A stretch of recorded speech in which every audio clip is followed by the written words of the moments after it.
Bonjour cher ami, si c'est la première fois que tu m'écoutes, c'est encore Pranjoki, ton ami qui est là pour t'aider non seulement à découvrir ton don, ta capacité, ton potentiel, et également être pour toi un train vers le chemin de ta destinée. Alors ce matin, on va parler de quelque chose assez important. On va parler en fait de 5 étapes qui régissent la vie de chaque être humain. Et je te promets qu'à la fin de ce podcast, tu auras les outils nécessaires pour gagner en temps et pour faire les bons choix au sein de ta destinée. Sur ce, je te prie donc après le générique de tout simplement te mettre dans les dispositions nécessaires.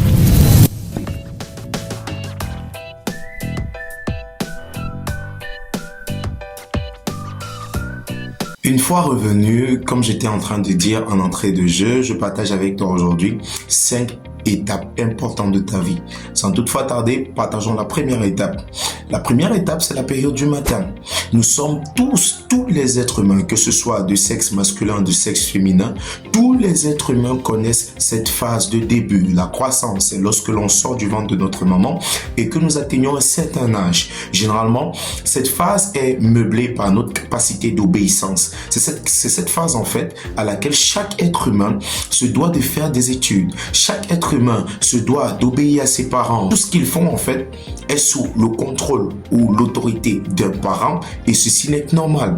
Donc cette phase en fait, c'est une phase assez cruciale pour chacun d'entre nous.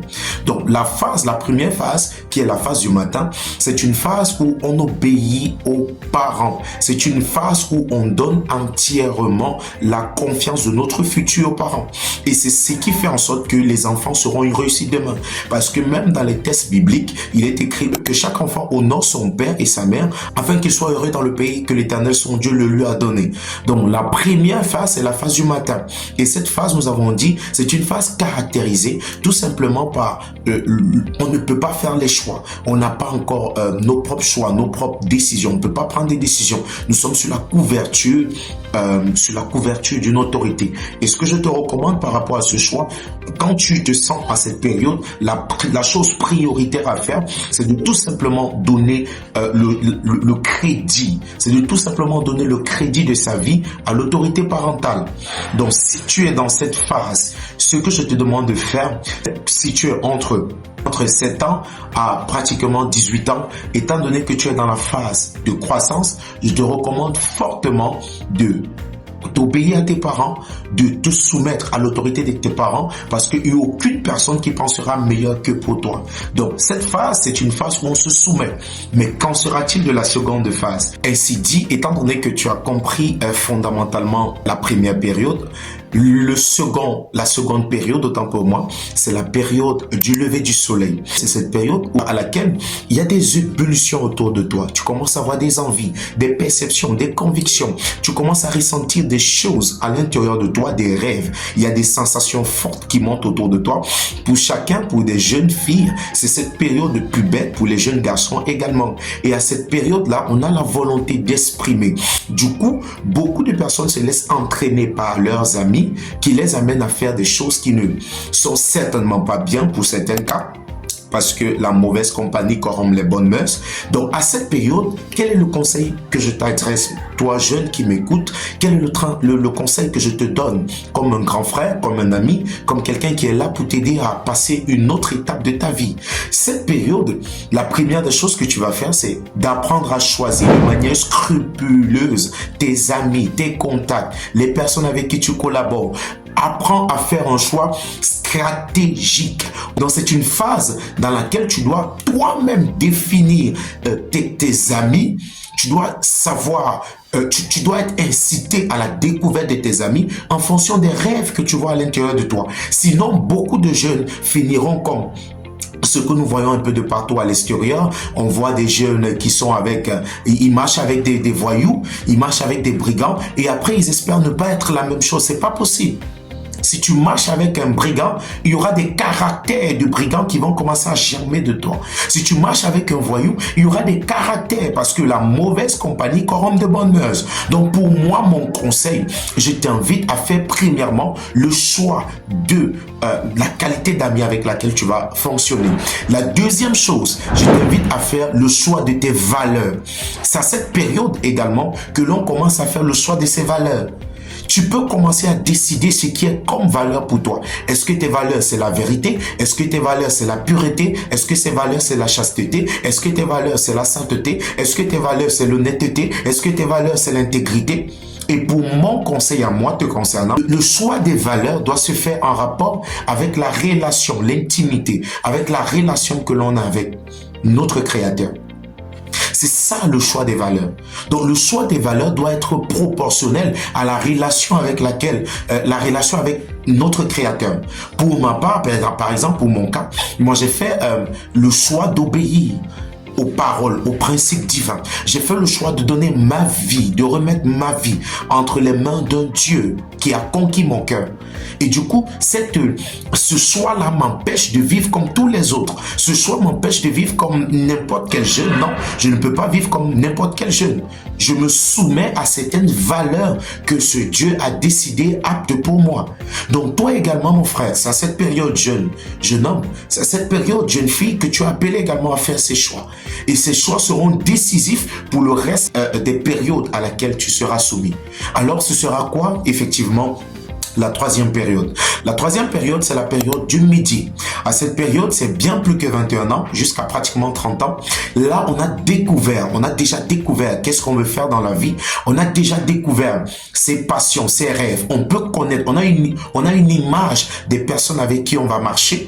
On a un rêve dans la vie, ça commence à germer. On a déjà découvert ces choses. Du coup, quand tu es à cette période, qu'est-ce que je te conseille? La première des choses fondamentales, chose que je t'invite à faire, c'est d'appliquer la loi de la concentration. C'est quoi la loi de la concentration? C'est cette loi qui te permet d'être stable dans tes objectifs. Tu ne peux pas, par exemple, être appelé à être un entrepreneur, mais tu te retrouves en train de faire d'autres choses en désaccord avec les lois de l'entrepreneuriat. Tu ne peux pas dire que tu veux être un entrepreneur, mais tu ne fais pas d'économie. C'est dans une période où l'intentionnalité fait recours. Cette phase-là, c'est une phase où l'intentionnalité fait recours. Tu dois apprendre à appliquer la loi de la concentration et l'intentionnalité. Ces deux lois, ce sont des lois qui meublent en fait cette partie. La première chose, c'est la concentration. Concentre-toi sur le but que tu as. Concentre-toi si ton but c'est d'être milliardaire avant 25 ans, avant 30 ans, avant 35 ans. Concentre-toi sur comment générer ces milliards. Si le but de ta vie c'est de bâtir des temples pour Dieu, c'est de susciter des avenues pour Dieu. Si le but de ta vie en cette période c'est de construire des mosquées, construire des églises, si c'est ça le but de ta vie, alors applique la loi de la concentration. Concentre-toi sur le but que tu as. Lorsque tu seras concentré sur le but, là, la seconde chose, sois également intentionnel. C'est-à-dire, même les amis que tu vas choisir à cette période, ce seront des amis avec intentionnalité. Tu ne peux pas dire que tu veux faire dans le secteur émerger, par exemple, je prends un exemple quelconque, dans l'entrepreneuriat, et tu te retrouves en train de marcher tout le temps avec des personnes qui sont salariées. Ça ne passe pas. Il n'y a pas d'intentionnalité. L'intentionnalité demande que lorsque ton rêve, c'est d'être entrepreneur, de chercher voies et moyens, de faire un cercle, de te connecter avec des personnes qui font dans le volet de l'entrepreneuriat. Parce que les lions marchent ensemble, les moutons marchent ensemble. Quand on parle des tanières, chaque tanière a son type de troupeau. Les loups marchent ensemble. Les aigles, quand ils volent autant pour moi, ils volent ensemble. Toi également, fais le choix en fait. Fais ce choix. Fais le choix. La concentration, l'intentionnalité sont les valeurs, sont des préceptes, sont des concepts que je te recommande à appliquer si tu veux véritablement passer cette troisième phase en sachant que ce sera un succès pour toi. Et en fait, que pourrons-nous en dire de la quatrième phase? Sur ce, je t'invite d'abord, je m'arrête s'il te plaît. Si ce message est en train de te faire du bien, je t'en prie de t'abonner, d'activer la cloche de notification parce qu'en le faisant, tu vas permettre à l'algorithme de recommander ce message à plusieurs personnes. Et en le faisant, tu constitues un agent vecteur pour ajouter de la valeur à plusieurs personnes. Alors, je te parle avec mon cœur parce que je sais que beaucoup de jeunes souffrent et traversent ces difficultés. Alors, ajoute la valeur à ces personnes. Donne la possibilité à l'algorithme de recommander cette vidéo afin que plusieurs autres jeunes qui traversent cette difficulté, qui n'ont pas cette lumière, qui n'ont pas cette connaissance, puissent être éclairés. C'est trop important. Alors, la quatrième phase, c'est la phase où le soleil commence à se coucher. C'est généralement à cette phase que beaucoup de personnes commencent à regretter. Pourquoi? Parce qu'on n'a plus les mêmes forces, on n'a plus la même diligence pour faire des choses. Mais en cette phase-là, on a commencé à dilapider nos biens, tout ce qu'on a eu à gagner lorsqu'on était jeune, on n'a pas été intentionnel, tout ce qu'on a pu avoir, on l'a dilapidé, c'est aller dans les alcools, les clubs, toutes ces choses en fait. C'est cette phase-là où on a fait tout ce qu'on voulait faire, mais on a oublié qu'il y avait une phase qui devait nous demander les comptes. Les comptes ne seront pas seulement demandés quand on va mourir, non. Les comptes ne seront pas seulement demandés quand tu vas aller vers Dieu, non. Il y a une phase où les comptes te seront demandés. Cette phase-là, c'est la phase, pour certains, ils appellent ça la phase de la retraite. La retraite, en fait, c'est une phase où on ne parvient plus à avoir les mêmes facultés. Donc, à cette phase-là importante, il y aura beaucoup d'éléments qui te seront demandés. Pour cette phase de la retraite, ce que je te conseille, afin que ta retraite, ou bien alors, même pour ceux qui sont également entrepreneurs, qu'est-ce que je te conseille? C'est d'être non seulement de la préparer. La préparation sera salutaire pour cette phase. Si tu manques la préparation de la retraite, il y a une chose que tu vas devenir. C'est ce que tu seras tout simplement un mendiant. Tu n'auras pas d'autre choix que d'être un mendiant. Or, si tu avais préparé cette phase, si cette phase, tu l'avais préparée de manière à savoir que les forces vont te manquer, la capacité va te manquer, tu ne pourras pas vivre cette phase de manière nocive. Donc, cette phase, c'est une phase qu'on prépare. C'est une phase qu'on se donne pendant que nous sommes jeunes, pendant que nous sommes soit, par exemple, au lever du soleil, pendant que nous sommes au plein midi, qu'on prépare. On prépare sa retraite sur quel volet? Le premier volet, c'est le volet financier. Le second volet, c'est le volet relationnel. Au soir de ta vie, quelle est la relation avec tes enfants? Quelle sera la relation avec tes enfants? Au soir de ta vie, quelle sera la relation avec ton épouse? Est-ce que tu seras toujours le mari intègre que tu dois être? Est-ce que tu seras toujours la femme intègre que tu dois être? Est-ce que tu auras une bonne relation avec les personnes qui t'entourent? Donc du coup, c'est une phase qui se prépare, non seulement financièrement, relationnellement, maritalement. Donc c'est une phase qu'on prépare. Parce qu'une chose est sûre, tous tes enfants vont partir. Mais une personne qui va rester avec toi, ce sera ton épouse. Donc du coup, la manière dont tu la traites aujourd'hui, la manière dont, si tu n'es pas encore marié, donc la manière dont tu dois appréhender, bâtir ta relation, doit être une manière solide, ancrée dans les valeurs que prône l'être divin qui nous a créés. Que pour moi, je confesse et je crois que c'est la personne de Dieu le Père qui est le créateur de l'univers entier et qui est béni éternellement et qui est celui qui est assis au-dessus de tout. Cette personne-là, c'est lui que je considère. Et on sait qu'il nous a rendu visite sur la terre au travers de Jésus le Christ, qui est l'image de sa personne, l'empreinte de sa personne. Donc, cette phase de la retraite, cette phase que j'appelle la phase du soleil qui s'en va, c'est une phase où tu vas devoir rendre compte à toi-même. Il n'y aura pas d'abord Dieu, il y aura d'abord toi-même. Il n'y aura pas d'abord une autre personne. Tu vas te poser des questions. Tout l'argent que j'ai mis dans l'alcool, tout l'argent que j'ai mis dans les diverses copines que j'avais de temps à autre, cette phase, elle est où? Cette phase, tout cet argent, il est où? Et tu vas comprendre, il y aura une seule chose, soit le regret, soit il y aura une autre chose, le bonheur. Mais pour ma part, si tu appliques le conseil de la préparation sur le volet financier, la préparation sur le volet marital, la préparation sur le volet relationnel, avec ses amis, avec tes enfants, cette phase sera pour toi une phase salutaire.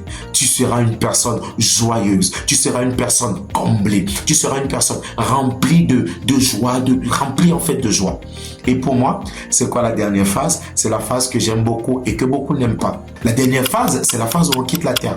Beaucoup de personnes pensent que la mort est réellement quelque chose de nocif, mais je ne pense pas. Non, parce que je crois en la parole de Dieu qui dit que les morts en Christ aillent se reposer de leurs œuvres, qui dit que les morts en Christ retournent vers le Père. Donc pour ma part, la mort est une bonne chose parce qu'on part se reposer de toutes les œuvres qu'on a eu à manifester durant notre séjour sur la terre. La mort n'est pas quelque chose de négatif, non, négatif autant pour moi. La mort c'est quelque chose de positif, c'est positif, mourir, mais comment mourir? Mourir en sachant que notre vie a servi à notre société. Mourir en sachant que nous avons donné tout le potentiel qui était en nous. Mourir en sachant que nous avons aidé, nous avons construit des hôpitaux, aidé à impacter des vies. Là, mourir à cette période est une bonne chose. C'est un faux raisonnement de croire que la mort est une fin. Non, non, la mort n'est pas une fin, mon ami. La mort n'est pas une fin, mon ami. La mort, c'est juste un passage. On part se reposer auprès du Père. La mort, c'est juste un passage. La mort n'est pas la fin. Non, il y a une autre vie après la mort. Et cette vie également se prépare sur la terre. Cette vie se prépare comment? En acceptant Jésus comme son Seigneur et Sauveur, comme étant la main tendue de Dieu pour l'humanité, en croyant que Jésus-Christ est mort, mais qu'il n'est pas seulement mort, qu'il est descendu dans les enfers, qu'il a pris les clés de ce jour des morts, qu'il a ressuscité d'entre les morts et qu'il est assis à la droite de Dieu. Et il a dit, je m'en vais vers le Père, je vais vous préparer une place. Et c'est croire qu'effectivement, lorsque l'on quitte la terre, il y a une place qui nous attend. C'est croire que lorsqu'on quitte de cette terre, il y a une destination pour nous. Et ça, c'est ma joie. Ça, c'est également la joie que tu dois partager, mon ami, parce que c'est la vérité qui est. Lorsqu'on meurt, lorsqu'on quitte de la terre, on va se reposer de nos œuvres. Mais la question à se poser, c'est qu'est-ce qui sera ton témoignage? Est-ce qu'on dira que tu as contribué à améliorer la société? Est-ce qu'on dira que tes œuvres, ton argent, ta grâce, ou est-ce qu'on dira que ton talent, tes dons, le potentiel que Dieu a mis en toi a constitué ou bien a contribué à servir plus d'une personne? Si ceci est ton témoignage, alors tu meurs et tu vas te reposer de tes œuvres. Si ceci est ton témoignage, tu meurs, tu vas te reposer de tes œuvres. Pour ma part, mon conseil, n'attends pas la mort, mais prépare la mort. Comment préparer la mort? En acceptant le Seigneur Jésus-Christ, en croyant en ce qu'il a fait pour nous, en décidant de donner ta vie complètement. Et la dernière chose par rapport à la mort, ou bien la dernière chose par rapport à cette phase, c'est non seulement être un agent d'impact dans ta société, c'est être un agent d'impact au milieu où tu te trouves. Sois un agent d'impact, soit de ceux qui construisent et non de ceux qui détruisent, soit de ceux qui construisent les mentalités et non de ceux qui détruisent, soit de ceux qui ajoutent de la valeur et non de ceux qui décrédibilisent, soit de ceux qui augmentent le niveau pour certains et non de ceux qui rabaissent le niveau. Comment le faire? C'est en étant un agent d'impact. Sur cette chaîne donc, si c'est pour toi la première fois que tu m'écoutes jusqu'à cette période, sur cette chaîne, je crois par la grâce de Dieu que le séjour dans cette chaîne sera pour toi un tremplin vers ta destinée. Le séjour sur cette chaîne sera pour toi un tremplin vers ta destinée. Tu apprendras beaucoup de choses. En toute humilité, tu apprendras beaucoup de choses. En toute humilité, tu seras certainement quelqu'un qui va shifter à un autre niveau, un autre palier. Sur ce, j'espère que j'ai pu apporter quelque chose à ta vie. Et comme j'aime toujours le dire, je suis ton humble serviteur. Si tu veux aller loin, munis-toi des personnes qui vont loin.